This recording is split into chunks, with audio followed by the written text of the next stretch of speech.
Leading the charge there is Ivy, pushing himself out there, trying to get that energy built up. Yakpung going dangerously low. They have to cut their way back, but he's not able to make it out with his life, and that's just going to be a plethora of kills spilling forth here for the Atlanta Reign. Pokpo going low, still leaping forward. This man has no limits. He has no fear. And we will see the reset come through as Dako is demeched, but he's just going to be able to sit here. He doesn't need to jump off the side.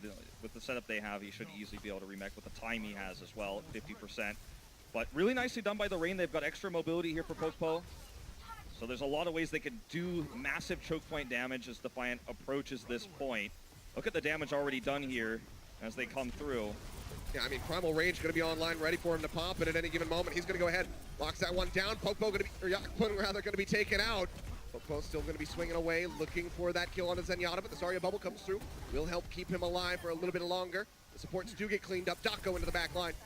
Manages to find those kills. They're looking for that break onto Envy's mech, but that is a bridge too far. Unable to find it, but they can go ahead and reset. Yeah, and a lot of the resources for the Defiance attack were actually spent on Dako's pilot form Diva, and he was able to escape and remech. So they chased too far, took too much damage.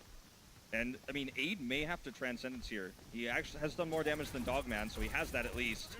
Push back out, still going to be the same approach here for Toronto Defiant. Keep trying this one, but the Graviton Surge does get dumped into Friend, locking him up. 2 kills picked up for Dogman. Get rid of some of those supports, and oh, we'll be having a pause coming out here in the thick of the action. So 2:17 remaining on the clock for this Toronto attack.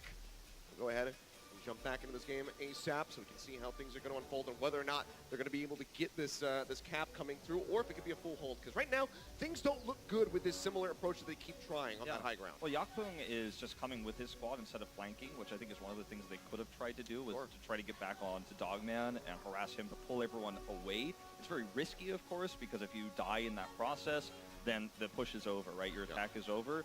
But perhaps trying to have him approach down the main street instead of going through the stairwell there might be a way that they could break open the point.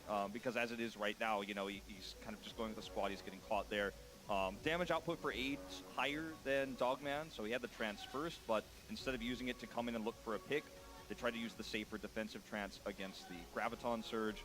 And as a result, I think Atlanta is still kind of winning the ult trade there. So we may be on our way to a full hold here, potentially, if this continues.